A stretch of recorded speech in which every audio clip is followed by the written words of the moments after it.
going on, Chicago Bears fans? Welcome to the third week of the new Bears Over Beers podcast here, brought to you, powered by Second City Gridiron. I am Ryan Droste, one of your four hosts this year on Bears Over Beers, joined for the first time this duo has been together, Mr. Khari Thompson. Khari, how you doing tonight?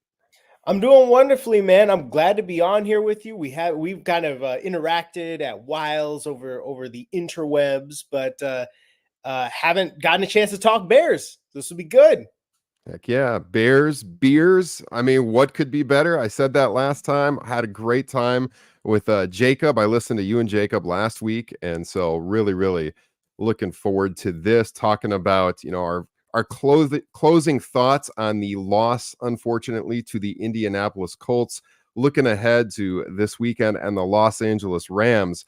But before we get there, Khari, of course, we got to talk about what's in the glass this week for Bears Over Beers. What are you drinking, man? The most important thing that we have to discuss. I have in my possession a whiskey barrel stout from Boulevard Brewing Company. I actually can't remember where I got this from. I think it was just like kind of a local it's like one of like the local beer shops around here.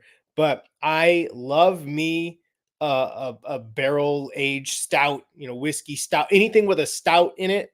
I'm all about it. Now it's getting to be that season. I couldn't be happier. How about you? What you got?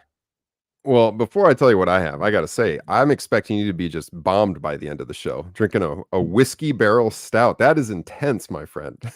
All right, let me check the percentage on this because it's an imperial stout too. Yeah, we got 11.8. Nice. Let's go. But here's the thing, though. I mitigate that by being a pretty slow drinker. Like I don't go super hard with it. I take my time. I'm a responsible drinker, though. My brother would tell you otherwise. We don't listen to him.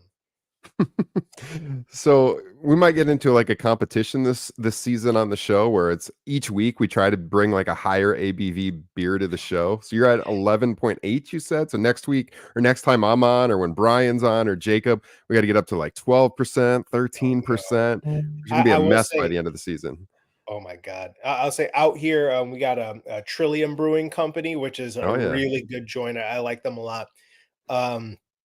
And they've got one that's 17, which is, it's so good. It's like this like chocolate, I don't know if you're sensing a theme here, but like kind of like a coffee chocolate stout, but again, like 17%. But again, they give it to you in like this size or whatever. Cause they're like, look, man, we don't want you getting sauce too bad on the property.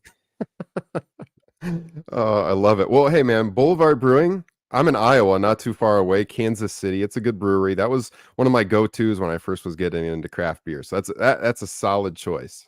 I still drink Boulevard too. It's always good. Okay. I went with a home state one here. So out of Des Moines, it is Lua Brewing. It is High Hopes. It's a kind of like a hazy IPA. Had it once before. Really solid. I like the IPAs, although kind of like you, I do like stouts in the wintertime. So I think once we get a little bit colder here, and as this show goes on this season, and hopefully as the Bears start winning a few more games, I'll be drinking the stouts with you, and it'll be a good time. There we go. I mean, look, at least one of us will just be having a good old time over here, knocking back the heavy stuff. So I was literally about to ask you if you're more of an IPA person. I'm not, but I do like a good double IPA. I had never had one until I came out to Boston. That's where I'm based out of right now. But yeah, I had this double IPA at a local brewery. It's not in operation anymore. It was called the Monument. It's like 9%. And I'm just like, it was like they had like made it with like plantains and stuff like that. And I got some Caribbean Islander blood in me. So, my blood, concentration is, a certain percentage plantain, Yeah. And I was just like, oh my God, this is awesome. And so now I've turned into a double IPA person, which obviously, following in this tradition, a little bit heavier. I like it. You go for the hard stuff, man. No messing around. No messing around at all. This ain't no game. What do you think this is? That's awesome. Yeah, no, I like IPAs. I like double IPAs too. I mean, look, I'll drink anything, man. I'll drink anything. As long as I'm talking Chicago Bears football, it's going to be a good time. You guys that are joining us live, by the way, you should be drinking with us as we talk. Yes. So hit us in the Yo, chat as a matter of room. fact, in comments, tell us what y'all are drinking. Absolutely. We're looking for this to be a party every Wednesday night. So, pour yourself an adult beverage. It doesn't have to be beer. If you like whiskey, if you like vodka, rum, tequila, whatever, I'm a join rum in. and coke guy. I'm half Puerto Rican, so we do Bacardi and cokes, the Oh, Cuba yeah. Libres. Nice.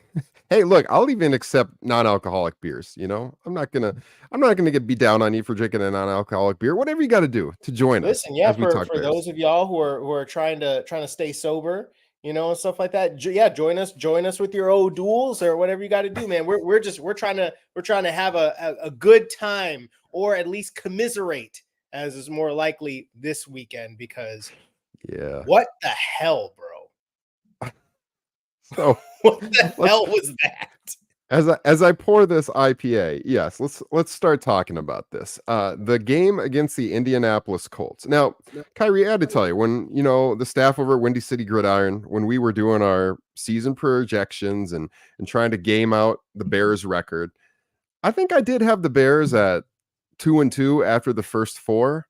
Although, I expected a win against the Colts and I wasn't so sure about the Rams. But, as we're going to talk about later, the Rams got massive injury problems. Maybe that'll reverse itself and we'll still end up 2-2. I hope. But dude, there was no excuse to lose this game down in Indianapolis. The Colts just they did whatever they could to give the game to the Chicago Bears, and yet we just couldn't take it. One little thing goes a different way. That Hail Mary at the end of the first half. If DJ gets into the end zone, do we win the game? Likely. The 4th-and-1 that everyone's been talking about now for 3 straight days. You get that 1 yard, we win the game. But instead, it doesn't work out. I mean, have you gone back and have you rewatched this game? Were you able to get your mental psyche up to rewatch it? What are your I thoughts now, a couple of days later? So I've not. I actually have the all 22 sitting in my email. Sam Adams Oktoberfest. Fun fact: I live about 8 minutes away from Adams headquarters. It's here in Oh, like nice. their big brewing operation down here in Jamaica Plain, in Boston. So that's fun. It's sitting in my inbox. I haven't been able to bring myself to do it, partly because, like I said, I'm out here in Boston. I actually have to watch a good deal of like Boston sports, and I'm kind of swamped, like kind of building up this sports brand that I'm working on right now, out here. But I watched the entire game, and I found myself thinking about this. When you talk about plays that go, like this, if this one play had gone differently, the 4th-and-1, if somebody had blocked someone, right? Or, um, one of the interceptions doesn't happen, or the Hail Mary, which reminded me, of course, of the 2018 Hail Mary that Mitch Trubisky chucked up against the New England Patriots, that went to Kevin White. And it was almost Kevin Yeah. White's defining moment of his career. Catching that Hail Mary, could have tied the game against the Patriots at home. Immediately reminded me of that. But the other thing is, like, we talk about these one or two plays a game that change everything. When in reality, how many plays are there in an NFL game? Like over 100 total? Or like somewhere in that neighborhood, like 80 to whatever. I think the And Bears, didn't they run like 80 plays in that game? Sunday, yeah, I mean, just yeah, like themselves or something Caleb Williams insane. had 52 pass attempts, right? Yeah. So Yeah. so it's like, over 100 plays happening in a game. There are so many plays that I think then when you add it up in totality, that's how you lose. And I think the reality is that the Bears, they should have been, on paper, they should have been the better team, but they have no offensive identity right now. I think they wanted to come into this year as a team that ran the ball effectively enough, to then start having Caleb Williams take on more responsibility, throw the football more. But I think in an ideal world, they would have run the ball so much more and so much better, and then let Caleb, ease into a little bit, and then he's taken over and throwing for 300 yards a game by the end of the year, and we're just on that. Mhm. Um, but I think what we've got now is a team that its offensive coordinator clearly doesn't seem to know what works, and they're trying to figure it out, but he doesn't know. He doesn't know what personnel groups are going to work, what plays are going to work. And so you just have this, that's why everything looks so disjointed. And then you've got a young quarterback who, this wasn't supposed to be what Caleb Williams was doing at this point, throwing the ball 50 times a game to try to keep you in it. I think Caleb Williams, for a rookie, is doing just fine in terms of just the process of it, and how he's coming along. I don't care about the first 2 weeks not being that good, or like that he didn't reach 100 passing yards in week 1. I don't care, honestly. What I do care about is him learning from things like, don't chuck the ball to the other, while you're running to your right, don't chuck it all the way back to the left. They pick that off in the NFL. Don't throw late to the sidelines. That's bad. That's always bad. Don't do that. But I don't feel badly about how Caleb is playing. I feel badly about everything else that's happening around them. And I gotta say, man, if you're going up against a Colts team that had worse quarterback play by far than what Caleb Williams did at his worst points in that game, and you can't win, that does make me rethink what we're going to get for the rest of the year. Because as you start looking at that schedule, you're like, oh, this second half of the season could be bad. Yeah, I mean, this is a game, like you said, that they clearly should have won. You hope later this year they win a game to balance it out that you wouldn't have predicted that they win. Like maybe they sneak one out against San Francisco or something down the line. Who knows? But I mean, the Colts could not have looked worse. Like you said it, Anthony Richardson was horrendous in this game. I mean, these looked like junior high level interceptions that he was throwing. I was laughing watching it. Like I could not believe he threw those interceptions. It was like he was literally serving the game up to the Bears on a silver platter, and they could not That had to have been capitalize. one of the worst red zone interceptions I've seen in a while from Oh, Anthony Richardson. That was that was gross. horrible, horrible stuff. And I mean, I think everything you said about Waldron, it's absolutely correct. Like it feels I'm still negative on him. Don't get me wrong right now because of the play calling mostly. But even the personnel stuff, it seems like he's growing into calling these games with the personnel he has. But is that something that should be happening, for an NFL offensive coordinator who's been there since last spring, since getting the job? I mean, we watch week 1 just dumbfounded at how few snaps Cole Kmet got, and any fan that's watched this team over the last couple of years is watching this thinking, where's Cole Kmet out there? Like how is Gerald Everett getting more snaps than Cole Kmet? Like this guy we thought was going to be a safety valve and a weapon for the team as well. And you've seen the snap counts over the last 3 weeks, and he's gradually gotten more. And now he's got the majority of the snaps. How does it take you till week 3 to figure that out? I mean, like every fan at Soldier Field week 1 could have told you that. I don't understand it. That's Yeah. like I understand he's the new offensive coordinator, but I mean, this is just grade school level stuff, isn't it? When you Yeah. look at the roster.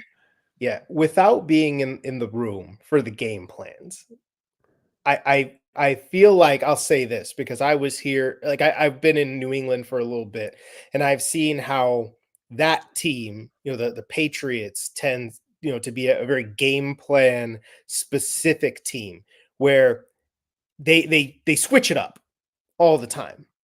Where it's like, okay, maybe this week we're running a lot, but this week we're going to pass a lot. Or this week we're going out of shotgun more. This week we're going to go more under center. And it's really just all about like, these are the opponent's weaknesses. We're going to attack it. And we're going to be versatile. We're going to be chameleons, right? We're going to do whatever we got to do in a given week to win. And that works when you can coach it up and when you have the adaptable personnel. I feel like what may have happened with this team, and I wonder if it's someone who's like Gerald Everett being more familiar with the offense than Cole Kmet. I don't know. But it feels like they went into that game thinking, you know what, I think we could really exploit them on like on this specific thing. And I think maybe Gerald might work better for this than than Cole for a certain number of snaps. We really want to like do this specific thing. Um, and it doesn't work. And then you're like, okay, well, what do we have to adjust here? I feel like the default for any team should be the best players in a given unit should play, and you build around that. And you build Yeah, around what those guys do well. And yeah, you want to attack opponents' weaknesses. You don't want to just be, running into a brick wall, but you should attack your opponent's weaknesses with your best players. And I don't think there's anybody I would hope not. I don't think there's anybody in that building that thinks that Gerald Everett is better than Cole Kmet. So I he would hope just not. needs to be playing. He needs to be playing 70% of the snaps.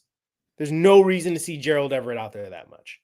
I mean, if there's anybody in that building that thinks Gerald Everett is better than Cole Kmet, they should immediately be shoved in a locker. And look, I'm not for bullying Khari, but my God, how could you actually think that? I think, yeah, it has to be scheme related. It has to be that they felt Everett was better, just more familiar with the offense they were running, at least early on. I guess that's the only thing I can come up with. I'm glad they finally got it to Cole Kmet. He had a great game on Sunday and basically was everything we thought. He was going to find the open spots on the field. He was going to be that go-to guy when things were getting tough, and that's what he did. He found the end zone. Rome had a big day. We're going to talk about Rome here in a little bit. And I mean, to your point that you also said, I mean, Caleb Williams is the least of my worries right now. I have felt like he's gotten better every single game. I'm not going to get into all this clickbait nonsense going on with the bad faith actors on social media and making sweeping judgments, 3 weeks into the season. I'm A old enough. time-honored tradition. Yeah, I mean, I'm old enough. You're old enough to remember when Rex Grossman was the leading candidate for the NFL MVP for what, 6 weeks in the For 2006 season? 6. Yeah, it was wait. Was it 5 weeks? I'm trying to remember which week. Was it week 6 or week 7 was the Arizona game? It's Because he basically till was that game. Yeah. Yep. because he was killing it up until then, just lights out. And then he lays an absolute egg against the Cardinals. And of course, we all know they still win that game. And then they lose the next week to Miami, and that cuts off the undefeated season. Yeah. It was just and then after that, we're over here thinking like, wow, this is completely untenable. What did they figure out about him? Just that he's gonna screw up? Do you remember Like, that whole season? He was on the Pro Bowl commercials. Like there was this thing for voting, and I think it was him and Muhammad maybe in the locker room, and like yeah. he was featured on the Pro Bowl commercial because when they shot that, he was a shoe-in to be in the Pro Bowl. I mean, everyone thought he was going to be MVP, and then we know what happened. And like I'm saying, that was 6 games, and people are making these sweeping comparisons, between the first round draft picks after 3 games, and it's nuts because if you've actually watched the games, Caleb's gotten better every game. You go back and you watch the film, you're very impressed with him. I don't care that much about yardage either, but I mean, clearly he had a very impressive game when it comes to yardage. He made some mistakes, but those are correctable mistakes. They're not like really bad habit mistakes, I don't think. He's figuring out, okay, I can't throw it that late to the sideline, like you said, like you did in Indianapolis, throwing across your body across the field, things like that. He'll figure it out. I mean, I want him to be aggressive. I want him to learn these things as he goes. I think he will. All the talent's there. I'm still super pumped about Caleb. My concern, it's definitely the play calling. I mean, the offensive line. I haven't gone back and watched the game in full. I did that the first 2 weeks, and this one I just couldn't stomach it. But I watched a lot of highlights and mashups that people put together on social media. I would say, I looked at how the O line did, and I was disappointed in some guys, and for other guys, I was feeling a little bit better. Like, for example, you look at Matt Pryor coming in there, and his pass blocking was shaky. I'd like to see what a guy that big can do in just downhill run blocking. I want to see him do that against the Rams this week. We're going to talk about how we think the Bears could beat the Rams here in a little bit. But I mean, I think Pryor, just because of his size, is a dude who, if you get him moving down the field, run blocking, he can just lay some dudes out. Now, when it comes to his balance and pass blocking and his technique, we saw some weaknesses there. No question about it. But we got to get this O-line working. That's the biggest of my concerns. The play calling. Hopefully Waldron can turn it around. It's early for him too. I'm not ready to fire the guy quite yet. But hey, and I continue to be impressed by the defense.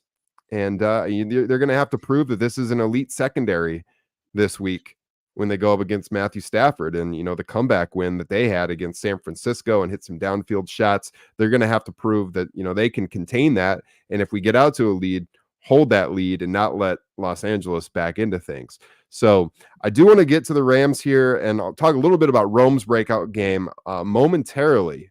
But before we do, we're going to throw it to a break. And Khari, I think we're going to hear about one of our sponsors from you, my friend. We are indeed. It is the greatest time of the year. Football's back, and it's here to stay till February. So check this out. Over 1 million fans across 33 states got in the game last year by making picks on Underdog. Win up to 1,000 times your money just by choosing higher or lower on your favorite player's stats like touchdowns, passing yards, and more. Listen, I've used plenty of different apps for gambling. Not really big on it, but I've tried out a couple of different ones, and that is by far the easiest one I think that I have used. Haven't won any money yet because, gambling, difficult to win money. But you know what? We're going to keep trying, little bits at a time. Gambler's fallacy, right? Now, making picks on Underdog is straightforward, and signing up is even easier. Just head over to Underdog's simple-to-use mobile app or UnderdogFantasy.com. Sign up with the promo code CITY, and Underdog will give you a free pick to use on your first cash pick'em entry, plus up to $1,000 in bonus cash when you deposit. That's Underdog Fantasy, promo code CITY, CITY, to claim your new customer special of a free pick and your deposit offer. You must be 18 or older, 21 or older in Massachusetts and Arizona, like where I'm at, and represent in a state and be present in a state where Underdog Fantasy operates. All right. Let's throw it back to Rome Odunze, who definitely had a breakout game. Rome was Sunday. built in a day. He was. He absolutely was. Rome was taking home the money on Sunday. The Bears may have not gotten the win, but he was improving his stock. That is for sure. What'd you think about the breakout game from Rome, number 15 on Sunday? It's what I've been waiting for. And I think what I've continually seen from him that maybe wasn't always, you don't always notice it as much in college. He looked like much more of a technician and a smooth mover and, kind of gliding, what you didn't always get you didn't always get the idea that he was moving as fast as he was. I feel like he looks fast in the NFL. You can see him striding it out, getting separation, running away from guys when he's moving across the field. I like using him on those deep over routes or getting him going down the field. This brother can scoot, and I think he's a weapon in the passing game. And I think, we saw him get a carry or two a couple weeks ago, and it's like I think he can move in that aspect as well. So I think he's a guy you need to be getting the football to right now. I would say for my money right now through 3 weeks, really small sample size, that was definitely the best wide receiver play a Bears receiver has had this entire time. And again, that's not to say that DJ Moore is not good, and not to say that DJ Moore is not the best receiver on the team, but I think that performance that Rome put up, and again, just the way that it looked, the way that he was making explosive plays, that's the best wide receiver play the Bears have had so far. Oh, yeah, absolutely. Sorry, I dropped out for a second there. I noticed my camera was frozen, so I had to reload the page. But I think I heard most everything you said. Yeah, we saw the deep connection, which is something that we were, waiting for between, we had the overthrows a couple of times between Caleb and Rome, but we saw that great completion down. He got, this is the textbook first touchdown that we wanted to see. Rome getting his first touchdown, Caleb's first touchdown, getting it in sync. The bad part was they weren't on the same page for the 2-point conversion afterwards. But, that being said, yeah, this was the breakout game that we wanted. And I was personally happy because I played him in fantasy this week, and it was the game. I hadn't played him yet. This was the game I tried. I thought, I could see him getting a lot of yards after the catch in this game. That wasn't really how it played out, but he still got over 100 yards, got the touchdown. Big game for me in fantasy. There you Like go. you, I'm not great at gambling, but I'm decent at fantasy football at least. And Rome Odunze was my MVP on Sunday. So I was really, really happy with the game overall. And I mean, yeah, what you were saying about technician and everything, I agree with that. It was what I was looking for. And I feel really happy with his progression and his growth in the offense, getting more targets. And I mean, we're gonna need him the way that this offense has played out so far. And we're getting Keenan back hopefully on Sunday. Word is he'll probably be in there, but Rome had to maybe carry a little extra weight without him out there. But yeah, I mean, great game from the rookie, I thought, all things considered on Sunday. Absolutely. And I think I made a bold prediction that Rome was going to lead the rookies in passing yards. This is before the season, but passing yardage or receiving yards, I should say. That doesn't look like that's going to happen, but that's okay. But the reason I said that is really because I think I could see him very much being the number 2 wide receiver for sure by the end of this year. And I mean, we might have even seen some of the emergence of that in Keenan Allen's absence. And again, depending on his health and how well he's moving, he might end up being your number 3 guy if Rome keeps on progressing, which wouldn't suck because Keenan Allen would be the best number 3 receiver in the league. We'll see how Keenan Allen comes on here. But I think it's especially promising because you're going to build off of those 2 guys for a long time. Or at least that's the hope. And this passing game right now, unfortunately, is the only thing the Bears have going for them. So you're going to need all of those receivers to be producing. And it's a pleasant surprise that at a position that's notoriously pretty difficult for rookies to succeed at early on, you saw Rome already break out for a big game. Now it's about the consistency. You're not going to get 100-yard games every week, especially in this offense, not just because of the personnel you got next to you, but also because this is a bad offense. Literally by DVOA, it's the worst offense in football right now. I don't want to rub too much more salt in that wound. But listen, the fact that he's already had this kind of game shows you that obviously he can do it again, and that Caleb Williams will be looking for him to do it again. Yeah. Yeah, absolutely. I just pulled up the stats right now. So DJ's leading the team, 167 yards. Rome's right there, 156, and then it's Komet at 128.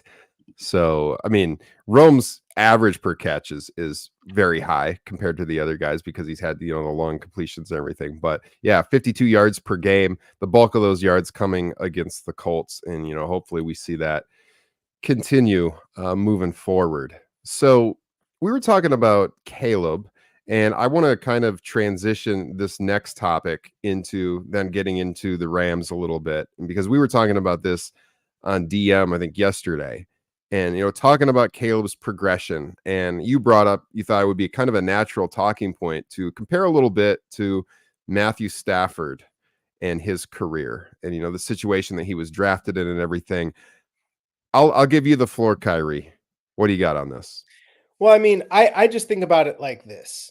Matthew Stafford was drafted off of that 0-16 season, if I remember correctly, like literally the worst season in NFL history. Mm-hmm. um, and well, tied for the worst season in NFL history. I forgot the Browns did it too. Oh yeah. But drafted coming off of that and basically having to be the savior. That's a lot. Now, I think what people would say is that, the Bears weren't a bad team last year. They weren't. They were an average to below average team, right? That Mm-hmm. could have won more games than they did, but obviously didn't for various reasons, including quarterback play.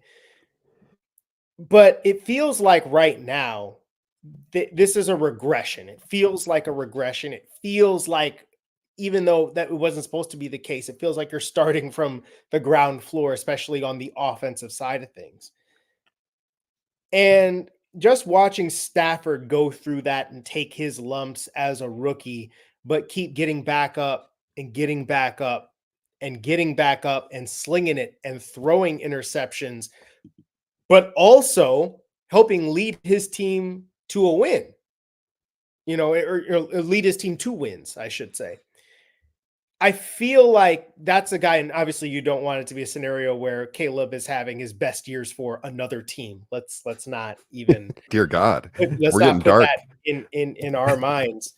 But it really just kind of made me think that this is a guy in Matthew Stafford on the other side of things. He's 36 now, but he's been through this.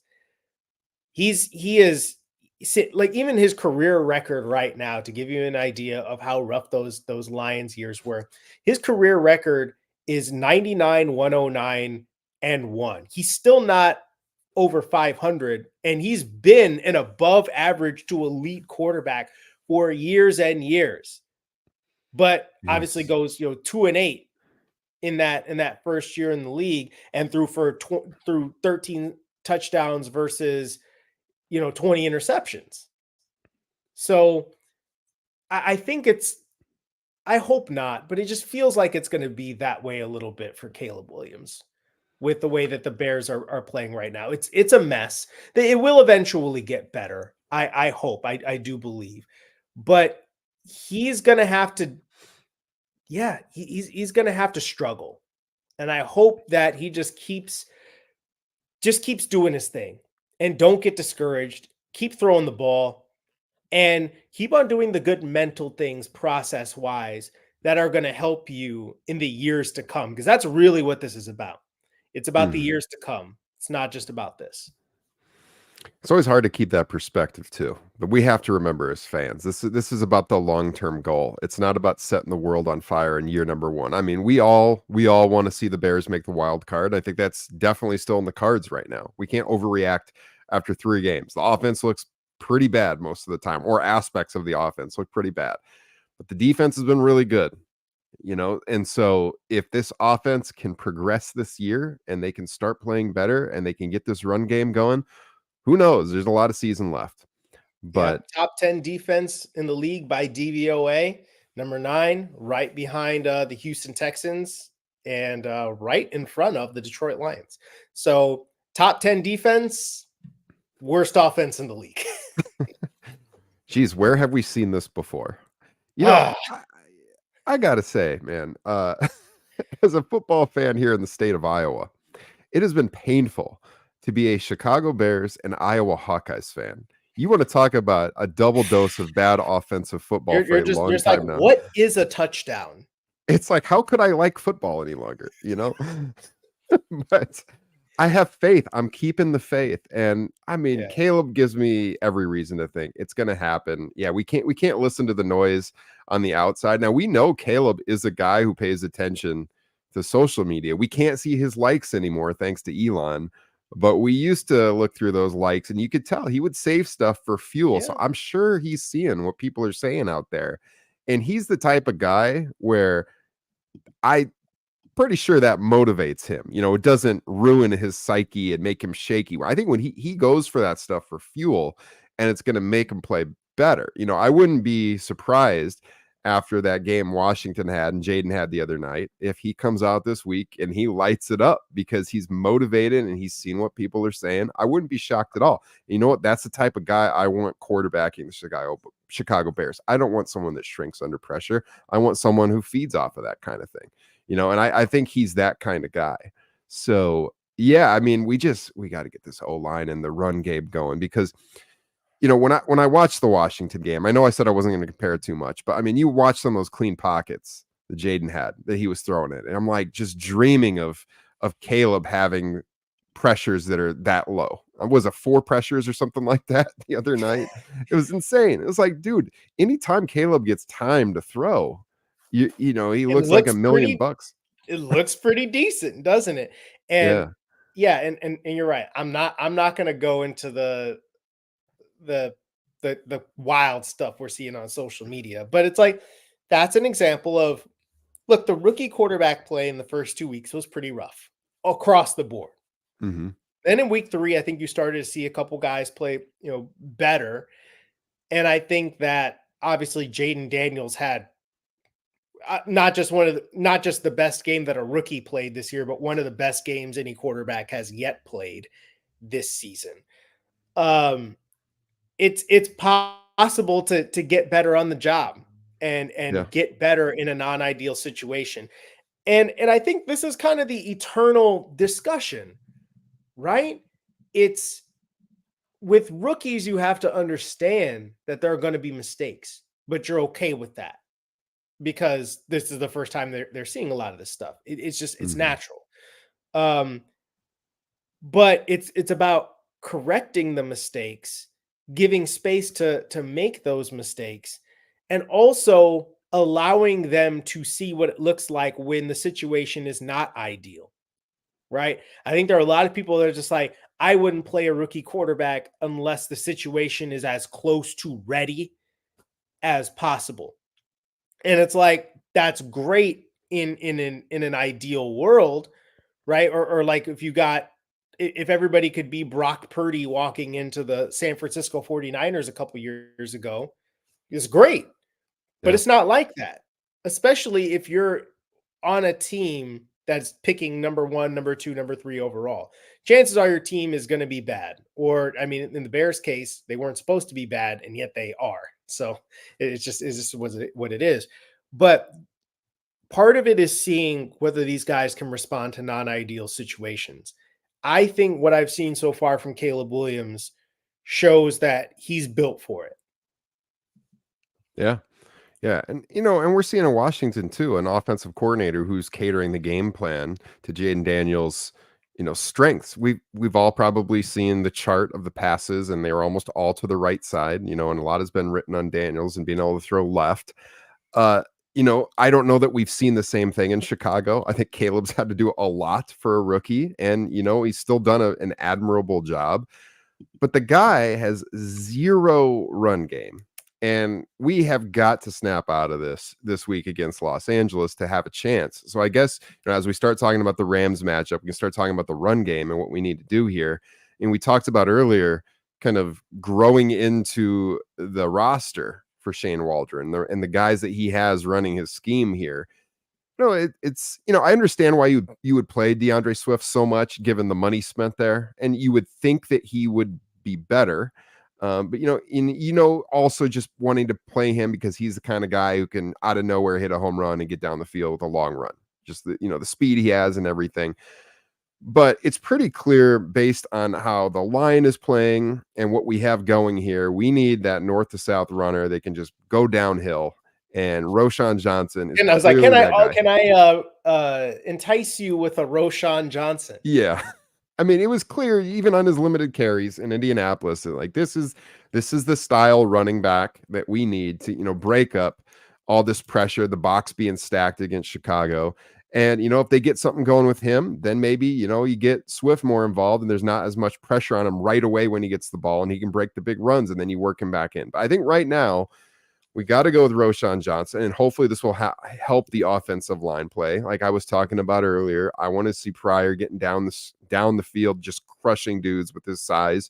We got to run the ball more. We have to run the ball more.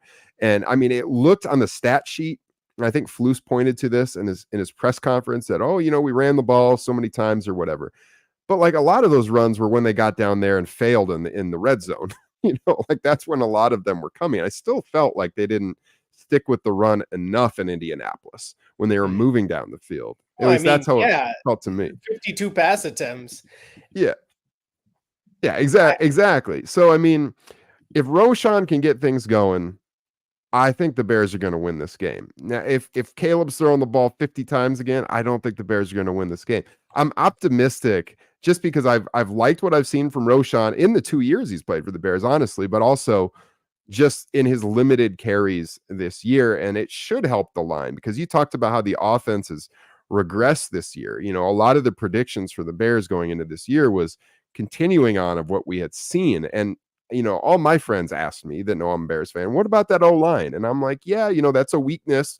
But I would constantly say, I think they got 3 guys who can play for sure, maybe 4. And they're not the best line in the league, but I figure they're kind of in the middle of the pack, right in there. And they pretty much regressed across the board. Like Darnell Wright, now we know he's been playing hurt, but he ain't been himself. Tevin hasn't been himself. We know about the injuries, the center position and everything. So I think it's just going to help everything to get the run game going. But we could not have foreseen just the across the board regression with this offensive line. And so, I mean, how do you feel about all of this? Do you think they're going to be able to get the run game going against LA? I mean, yes, because I think that they are going to feel compelled to do it.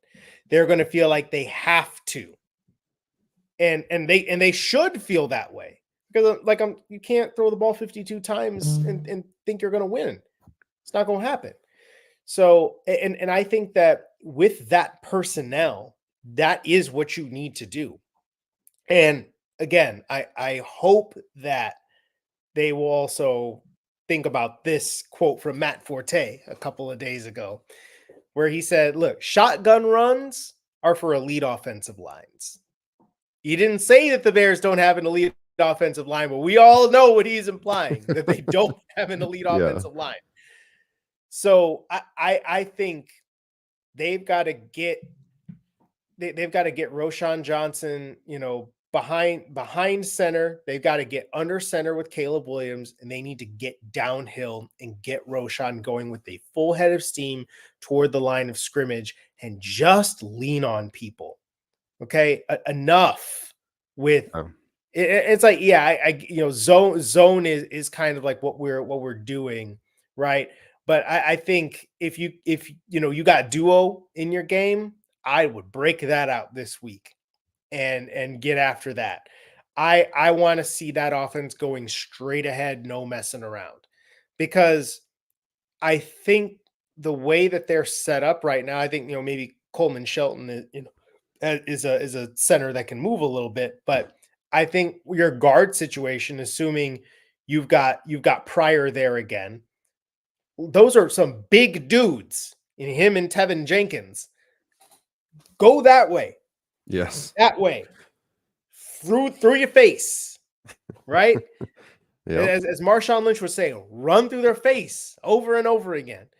So I want to see more of that. And I think that, again, in an ideal world, I think that's what they would like to be. I just don't know that they feel like they can be that. I think it's time to try and force it. Okay. Because for an offense, that's the easiest thing to force, especially when you're going up against a bad run defense. Literally just be like, all right, y'all, saddle up. We're riding you. Yeah. I mean, if you watch the game that San Francisco had against the Rams last week, and you go back and you watch this one, I mean, San Francisco had a good amount of success running the ball against Los Angeles. I mean, the thing that I noticed watching the game is I didn't see a ton of missed tackles from the Rams, but they do tend to, especially the D line, try to like jump the play. They play really aggressive, and almost when they're going after the ball carrier, they're trying to anticipate, and they almost overplay the running lanes. I felt like, to their weakness.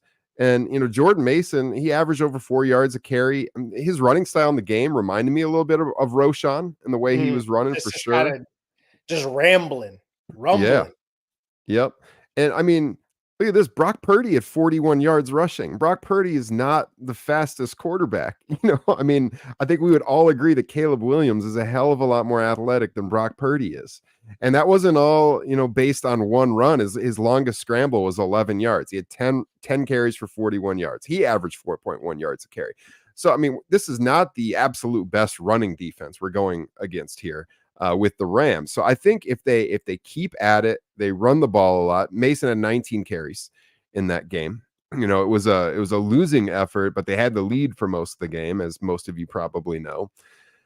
They had 34 rushes altogether, counting Purdy's rushes. I think they can have success. I really do. And then I think if they do that, Caleb's going to have just an even better game. through the air. I mean, I'd like to see him utilize play action a little more with him.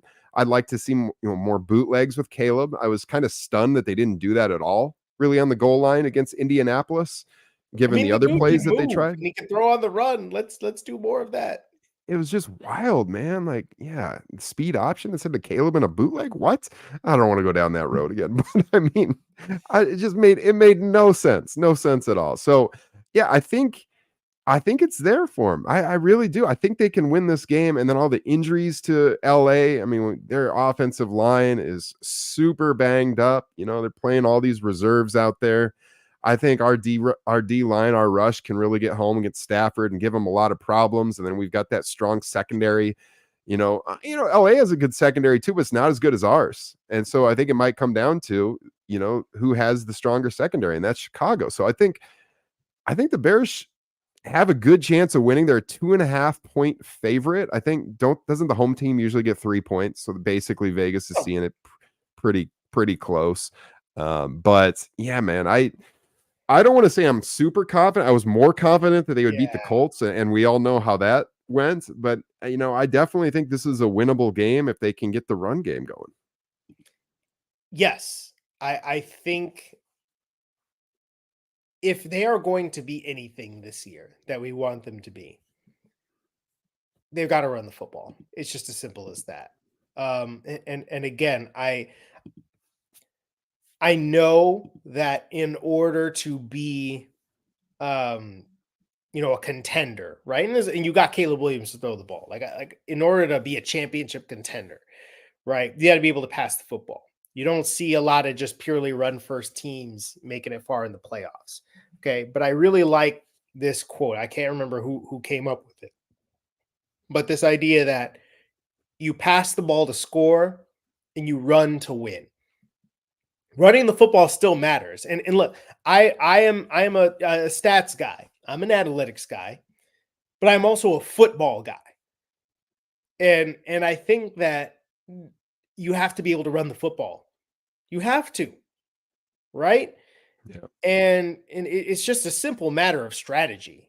If somebody knows that you're going to line up and throw the ball 60 times, then they've got a huge advantage on you. I'm sorry. Like it just is what it is. Um, and I think the fact that the Bears cannot run the football right now has been they're the worst offense in the league for a reason.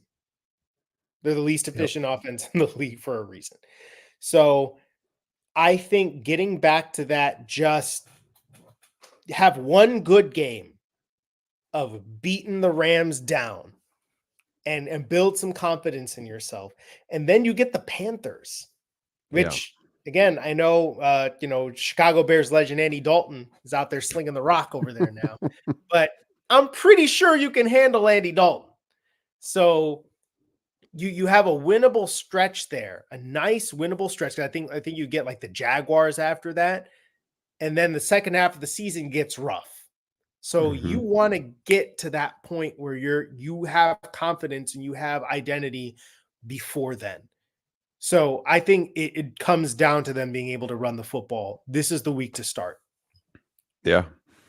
Yeah, to get to the title of the show, or what we have on the thumbnail here on YouTube, is this a must-win game? I hate to put too much on such an early game, and certainly there's been teams that have been 1-3 that have turned it around, and had good seasons and everything.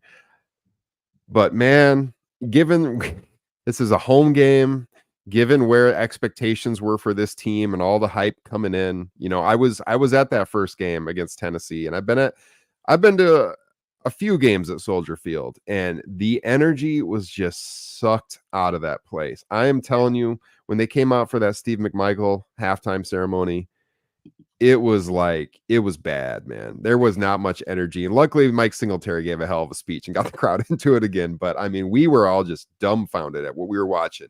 And so now we've been on the road for 2 weeks. And if we come home and we lose this game and we go to 1-3, people are not going to be happy. And then, a lot more is going to be written about this team and them, fumbling the situation and everything. And I just think things could spiral a little bit. And I think on the other hand, you win this game, the Rams coming off this big come from behind victory against the Niners, and then people are feeling good about the team again for the reasons that you listed. You know, you're 2-2.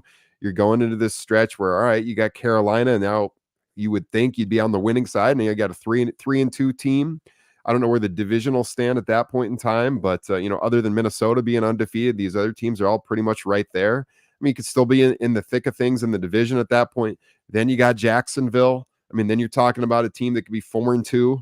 Then you get the bye week, and then you got Washington, you know, and that game is going to get a lot of hype because of the quarterbacks, but coming off the extra time to plan for that game and the strength that we have in the secondary going up against Jaden Daniels, I mean, definitely a winnable game.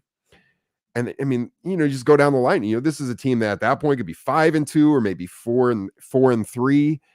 And then you get Arizona. That's going to be a tough game. But then you get New England, you know, that's a game they should win. And then right after that, that's when the schedule starts getting pretty tough. You know, then we get into the division games. That's when we get San Fran coming up. You want to have a winning record going into that second half at that point. And the way the schedule lines up, we fumbled a game we should have won. No question about it. They had no business losing to Indianapolis, but we did. So we got to win one that we would have thought maybe they were going to lose at the beginning of the season to get this thing back on track. We're only 3 games in. I still feel like they can do it. You know, I'm not one of these people screaming that the sky is falling right now, Khari. You know, I think they can definitely turn this thing around. We just got to get it's so key, but you said it. I've been saying it. You get this run game going, it's going to open up so many more things.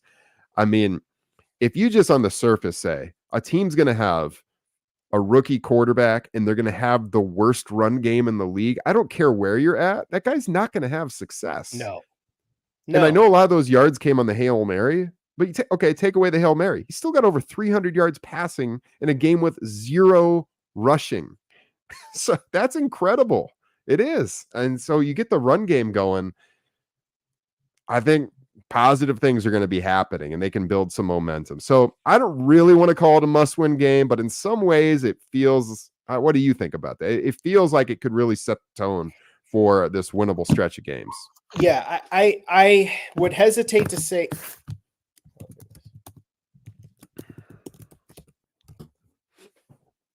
Sorry, I don't know if I got lost. I can still hear you. Yeah, I can still hear you. I got lost for a second, but I would hesitate to say this is a must-win game. But what I would say is that, because here's why. Because I think that ultimately making the playoffs this year is not paramount to me. Because as soon as they drafted Caleb Williams, this is something that I said. I wrote this a number of times. That if you don't make the playoffs, that is okay with a rookie quarterback. Like you have high expectations for him, or you have high hopes. And if he reaches those hopes, that's great. But if he doesn't, that's fine. So I think that from that standpoint, I'm like, okay, this isn't, necessarily a must win. But I think that if you want to make the playoffs, even if it's not a absolute must win, given that it's week 4, it is like a 7 or 8 out of 10 on the scale of, yeah, you probably need to win this game. Now, here's why I say it's not a absolute must win, because if you lose to the Rams, you get the Panthers at home again, and that should be that should be doable. And then you get the Panthers, I already said Panthers. Then you get the Jaguars. That one's abroad though. So that'll be interesting to see. But the Jaguars are bad. They're a complete utter mess. Then you get the Commanders, which should be a pretty winnable game. I know Jaden Daniels is out there slinging it and doing his thing, but I still think I probably trust Chicago's defense against Jaden Daniels to do a decent job and at least limit what he can do. And then look at that. You're back to 500 if you win those 3.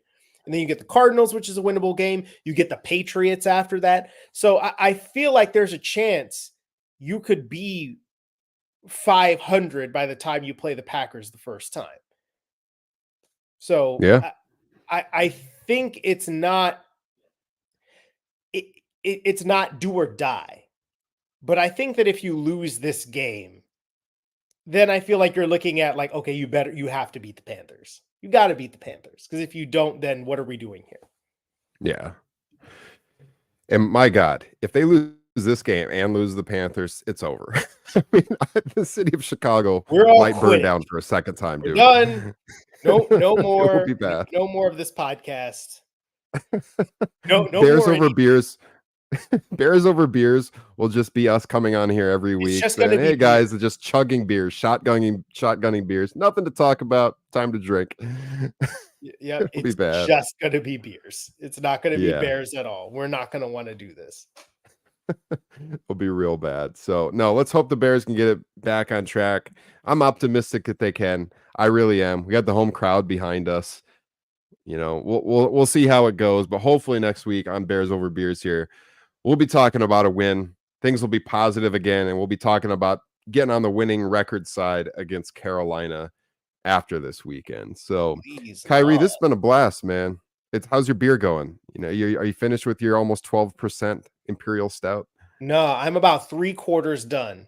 But Okay, like I said, I'm a responsible slow drinker. I'm gonna go ahead and top this off here in a second. very nice. Well, I mean, you know, you're not slurring your speech, so you know, I could tell you were doing all right, and you No, probably had to I'm finish the whole thing. listen, this is not my first rodeo with a 12% beer. You got to understand. I do not know what's. Can you still hear me? I don't know what is going on with my connection. No, I My still got camera you. keeps the camera is frozen on me, like making a goofy face right now. Yeah, Um, you're straight cheesing over there. I don't know what is happening right now with StreamYard, but Look, luckily we're wrapping things listen. up. You're feeling the joy of your nice IPA. I could go to my. I don't know if it's losing connection with my iPhone camera. If I just go to my built-in, maybe that'll work. I don't know. Maybe just go to my FaceTime camera. Yeah, can you see me? There we go. That works a little bit better. Hey, what's up? I'm back. I'm back. It's not a good camera angle. It's looking up at me, but hey, that'll Yeah, work. I was gonna say we're saying goodbye anyway. Yeah. Dude, this has been a blast. This is not the last time we're going to be podcasting together this year, so I'm looking forward to the next time, man. Yes, indeed, we shall do it again. Where can the listeners find you on social media? I am at KD Thompson 5. Beware, there is another guy in the Boston area who also has the same name as me. I am Khari D. Thompson. He is Khari A. Thompson. Note the D in the middle there. That is very important. You can also find me at this site and sports media brand called B-Side Sports, which is up in Boston. Please subscribe to the newsletter. I just started writing it 3 weeks ago, which is mostly focuses on Boston sports, which, hey, you might want to read some of that stuff to find out what the New England Patriots are up to when you play the New England Patriots here in a little bit. So feel free to check that out. But I'm happy to be on here with you. I'll be doing the show next week. We're going to be switching on and off and occasionally meshing once again. Absolutely. I think it's you and Brian next week. So Brian will be on here making Another his guy that I debut. haven't talked to before. That'll be fun.